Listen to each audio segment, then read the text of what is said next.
St. Louis had spent a lot of years tearing down buildings thought to have outlived their usefulness. The riverfront was cleared in the 1930s, the Mill Creek neighborhood in the 1950s. The mansions of the once fabulous Vandeventer Place were torn down for the new VA hospital. The massive Merchants Exchange building just didn't fit into the plans for the new downtown. And bulldozers had cleared wide pathways through the city to make way for the new highways. Laws would be passed in the mid-60s protecting historic sites and structures, but before that, it was only the local citizens who stood between the landmarks and the bulldozers.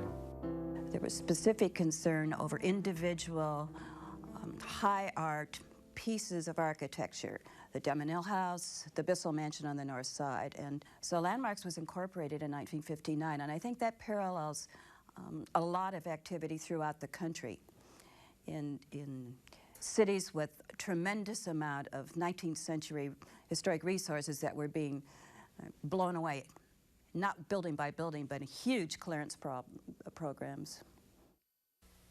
Lafayette Square had been one of those areas once slated for likely clearance and replacement with something like a housing project or a trucking terminal. But Ruth Kamphoffner and a few others could see beyond the crime and the obvious decay. She moved her family here in 1970 into a house that cost her just $2,700. The particular house that I bought was absolutely the worst house that could be bought. It was just crawling. I could pick up a piece of wallpaper in the corner and click, click, click. The roaches would come swarming out. So it wasn't a very nice thing to be doing, but we all pitched in and got busy and did what we had to do. And to get a repairman to come into our neighborhood was almost impossible. They wouldn't come near us. The place had such a terrible reputation. They didn't want their trucks stolen. They didn't want their tools stolen. So they would not come. It would take years to bring about the transformation of the neighborhood and to change attitudes, not just of repairmen, but of bankers, real estate agents, and city hall politicians. Their first big victory was convincing their aldermen to have the neighborhood declared St. Louis's first local historic district. The preservation movement had first looked at the old mansions of famous families. Now it was looking at whole neighborhoods: LaSalle Park, Soulard, Hyde Park, the Shaw neighborhood, and the West End. And when new federal laws started giving tax breaks for saving instead of tearing down old buildings, preservation became good business, and St. Louis was soon recognized as the national leader. It is an old city. A lot of it was still around, even though a tremendous amount of it has been destroyed. A lot of it was still around. A lot of that had been documented. A lot of it was on the National Register. So the combination of a willing bank or two, some developers with imagination and creativity, all that came together to boost economic development through historic preservation. So St. Louis was poised to be able to take advantage of laws that look as if they had almost been written specifically for this community. And this is indeed Next Up. Bill McClellan, Alvin, Reid with you. And we are joined by Andrew Weil. He's Executive Director of the Landmarks Association of St. Louis. Welcome, Andrew. Thank you. Thanks for having me. All right. Well, I'm going to start with me because if you watched the show last week or maybe some in the past, you probably want my head because I was not in favor of, just immediately saving Culver House, but obviously there's some plans to move it or try to work with it, which I support. But be the first to tell me, Alvin, you're wrong. We got to save that house. Well, I did watch the program, and I noticed that you were equivocal about it. It seemed like you were holding your nose and saying that perhaps it had to go. And a lot of people, frankly, agree with that. This is not a situation where anybody wants to hold the St. Louis Symphony hostage based on this house. I mean, the preservation community, the people that have been in touch with me, board members, really all of the communication that I've received from our constituents, which incidentally has a massive amount of overlap with the St. Louis Symphony constituency, wants to see a constructive solution here that allows the symphony to have everything that they need with regard to their property and their expansion and their renovation plans. Really what we're asking for is time to come up with an alternative solution to the destruction of this house, not necessarily clamoring for its preservation at all costs. Sticking with the Culver House, Andrew, developer Steve Smith suggested that, hey, he could give property to the preservation community and they could move Culver House a couple blocks away. And you seemed lukewarm about that and said that you were afraid that if it were moved, it would lose its sense of place. And I was puzzled by that because I thought, you know, its sense of place would have to do with all the buildings that used to be around it, and now it's just a single building. And are you opposed to moving the building? And do you think that the preservationist community could raise the money to move it if it came to that? I'm not opposed to moving the building. The sense of place argument was about it being really the sole remaining context, residential context for the St. Louis Theater building, now known as Powell Hall. And there are so few of those grand mansions left that embody the really remarkable residential neighborhood that once surrounded all of those commercial buildings and theater buildings that we know now as Grand Center. So no, from a preservation perspective, moving a building is always an option of last resort because you do lose what's known as a sense of place. There's a certain feeling if you know that this building is on its original site. But if the alternative is a building in a landfill, then moving a building becomes a much better, much more realistic solution. One of the reasons why I was a little bit lukewarm about it is a technical reason, and that is that not only does this building need to be moved, it needs to be rehabilitated for present and future use. And it would be eligible for the state and federal historic rehabilitation tax credits. However, if it's moved from its original location, that funding option goes out the window. And those are very valuable tools for planning and executing the economic redevelopment of historic buildings like this. So moving the building would foreclose those avenues or those funding options. Andrew, now was I guess it was Portfolio Art Gallery, was that housed in that building for some years, maybe back when I first moved back in the mid-90s? And is there anyone or anything in the house now, or is it empty? Yeah, Portfolio Gallery was there. Robert Powell's gallery was there. And actually, when I first came to work for Landmarks Association in 2007, we have these free educational programs that are called What Are Buildings Made Of, sort of an umbrella, umbrella effort. But we did operate the What Are Buildings Made Of program out of Portfolio Gallery at that time, in addition to downtown programs. And it really was a remarkable effort where there were students from St. Louis County and students from St. Louis City who were coming together in Grand Center and learning about art and architecture in that building. And that was less than 20 years ago. I actually don't know when Mr. Powell began operations in that building, but I believe that the St. Louis Symphony has owned it for approximately maybe 5 years or something. Okay. Don't quote me on that. All right, no, thank you. Thank you. Just driving around the city, one group of buildings that I see all the time vacant and they look to me like they might be architecturally important are schools. I mean, we're closing so many schools, and I think the old city hospital was made into apartments and condos. Is anything being done about all the schools that are being closed? Yeah, actually, I'm working right now and have worked on many redevelopments of St. Louis City public schools that are, unfortunately considered excess property. And many of them have been redeveloped primarily as residential, some institutional functions, but mostly residential buildings. They're very well suited to that. Unfortunately, we have a tiny fraction of our original school population, and so we don't need all of these magnificent school buildings that we once did. And it's a major, top 10 priority in terms of preservation in St. Louis, in my opinion, and the opinion of many others.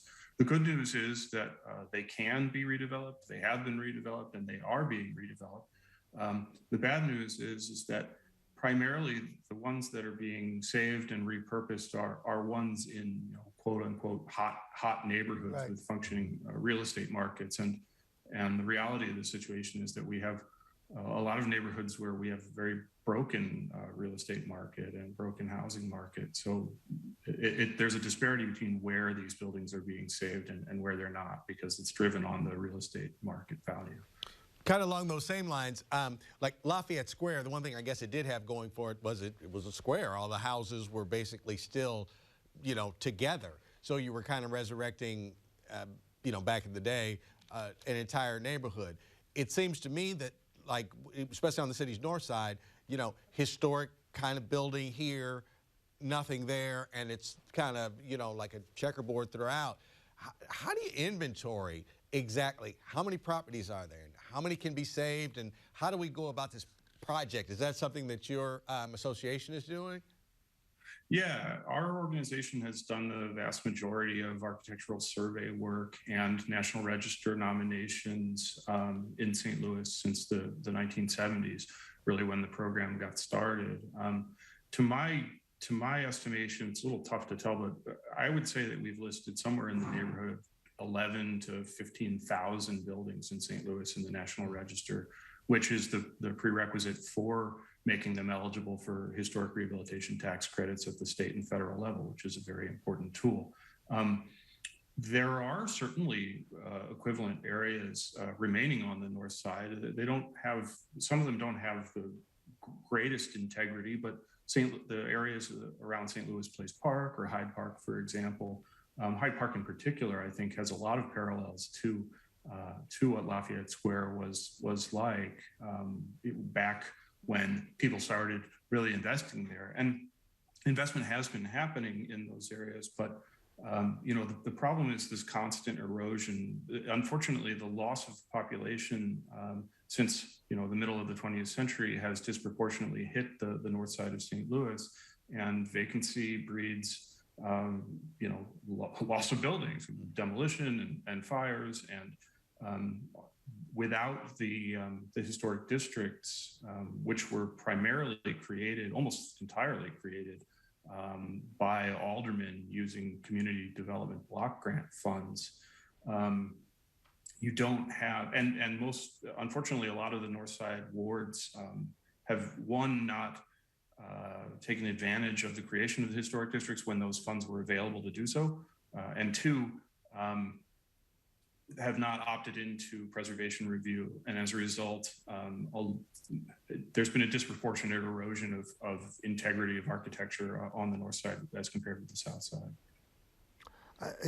Andrew, as I look downtown, when the Eagleton Federal Courthouse was built, the city moved the state court over to the old federal court building, now called the Eagleton Courthouse, and it left the old court building on Market Street, a beautiful old building that looks to me like that has to be architecturally significant, and it's right next to City Hall, and yet nothing has ever been done with that. Do you ever hear of plans afoot to try to do something with that one? Yeah, well, plans have come and gone for that building, and I remain hopeful that something will happen.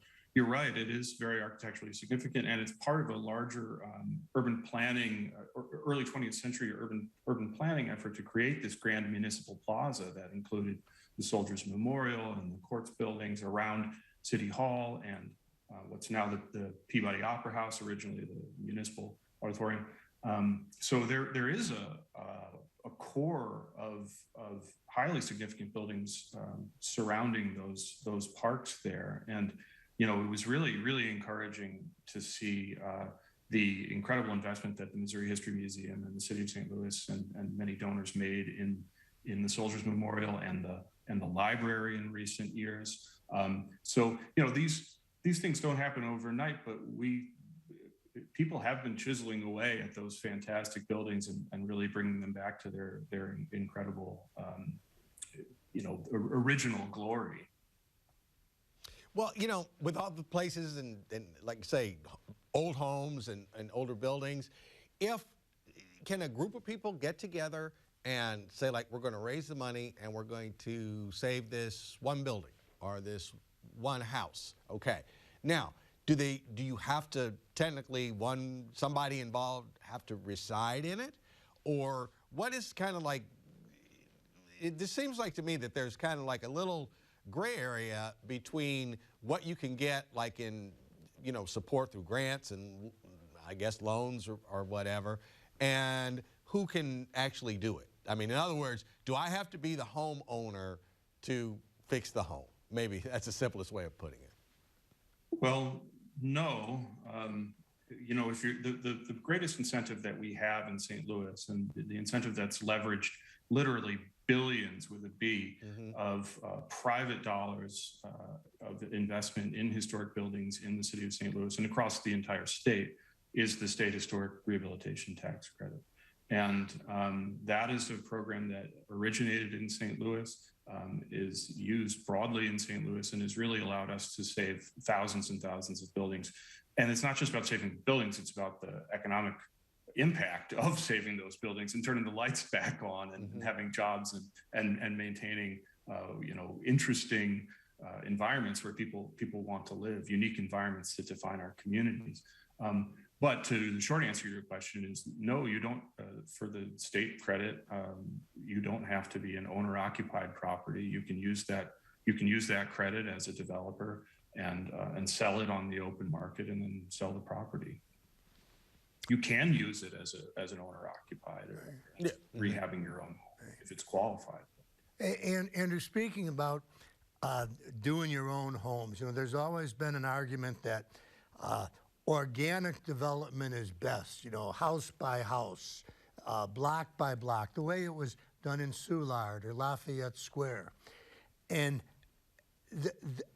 opposed to that, you have Paul McKee, who came in with the North Side plan and bought up chunks of territory. What did you think of Paul McKee and his North Side redevelopment? Well, as far as I can tell, there hasn't been any North Side redevelopment that's been driven by Mr. McKee. You know, he promised grand things and has followed through on very few of those things. And unfortunately, the properties that he purchased, for the most part, are either gone or on the verge of becoming gone. You know, he did build in a promise to rehabilitate about 120 properties, if memory serves, because people were saying, well, you're just going to come in and wipe out the entire North Side that you've purchased and turn it into Wing Haven, you know, 2.0. Right. And that didn't really appeal to very many people. And so he said, well, I'll sweeten the deal in order to get my TIF. And I will pledge to rehabilitate these, you know, more than 100 properties that he had identified. Well, did you try to work with him, Andrew? I mean, we did try to work with him, but it wasn't. I mean, that's a show unto itself, Bill. Honestly, but okay. But you know, when you've got properties like his, like the Malamphy Emigrant Homes, right. or I'm sorry, the Clemens House, which burned, you know, a couple of years ago. That was one of his hallmarks. And in fact, you know, I remember Mayor Slay and Mr. McKee in the front yard shaking hands and talking about how great this was going to be, and we're going to redevelop this building, and then it sat there unprotected and unsecured, and then eventually burned down. And that's really, you know, exemplary of the way he he treated his properties in North St. Louis. So I do think that organic or small scale development results in has the best result, but that's not to say that we haven't seen very successful smaller scale multi-site redevelopments like Crown Square, for example, or East Fox, some of the things that groups like Rise or Lutheran Development Group, community-based developers have been able to accomplish. So there's a lot of different ways to go about this. Certainly, I wouldn't encourage a repeat of the McKee model, understanding the way it's played out. Okay, now I live in the community of Kirkwood, okay, and I know that throughout the county, there's neighborhoods like mine. It used to be called Baden Terrace, and this was one of the first places that like black people could buy a home. You know, middle class and teachers and workers could buy a home. And it became, you know, what was a white neighborhood became like a predominantly black neighborhood. It was all middle class families and, you know, very calm, very peaceful. Now, those houses have gotten older now, and I live in one. It's small. It was my grandparents' old home. I think they bought it like in the 40s. And it kind of pains me one at a time when these get taken down and they build the proverbial mini mansion.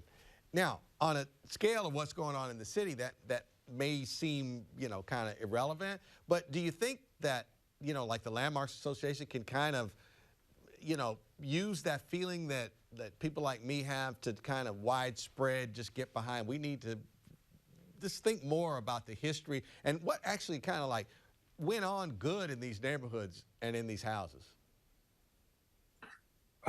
Well, I think that there is broad-based understanding that our history is important and that our architecture defines us as a community and that it's an economic and cultural asset that should be not necessarily preserved at all costs. And that's honestly something that Landmarks Association is frequently accused of saying, that just because it's old, it's superior, or it has to be preserved at all costs just because it's old.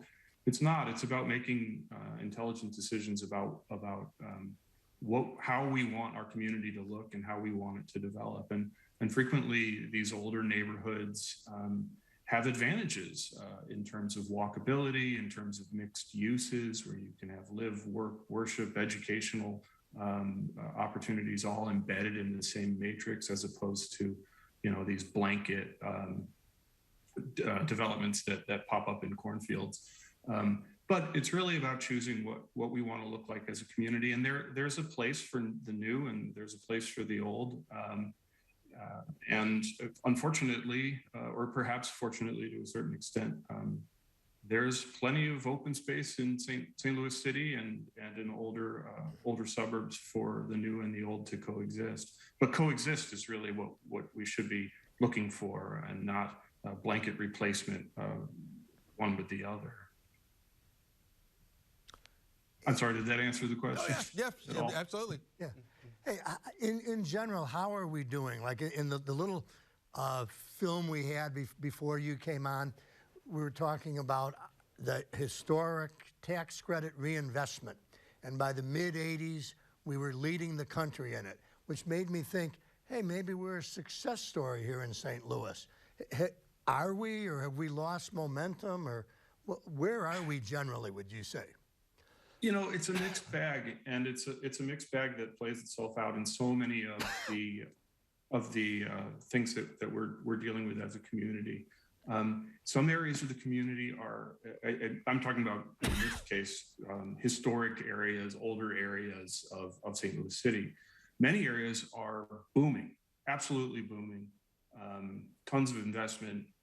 People, you know, can't buy these houses anymore, and because of that, the redevelopment of historic neighborhoods is spreading out and moving into other areas that were marginal, say, you know, 5, 10, 15 years ago.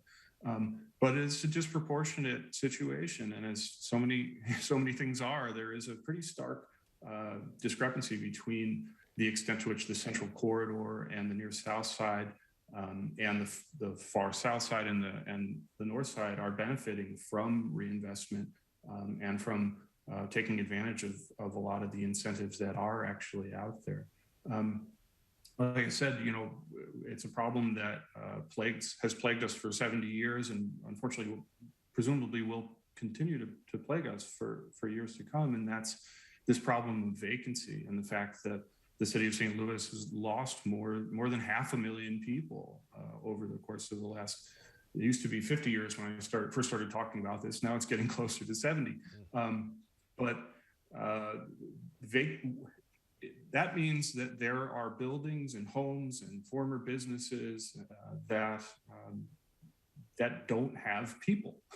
They don't have people for them. And so, if you don't have people that want to be in those buildings, you don't have people that want to invest in those buildings, you don't have the population there because they're in St. Charles and Jefferson County and the surrounding St. Louis counties and the Metro East, then, you're going to lose buildings. It's just going to happen. And it's really unfortunate.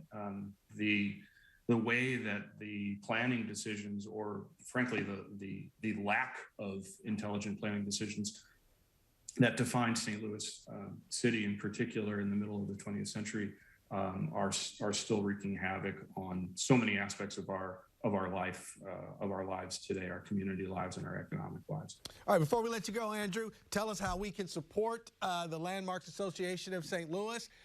Join the Landmarks Association of St. Louis website, phone number. Just share that with us. Sure, thank you. Well, we're landmarks-stl.org. We've been around since 1959, as Carolyn mentioned in that original video. We're a small organization, but we're an effective organization. We care. It's a group of people that care very, very deeply about making good planning decisions in St. Louis and respecting our historic architecture. Thank you so much. I will give. All right, Andrew Weil, Executive Director of Landmarks Association of St. Louis. Thank you.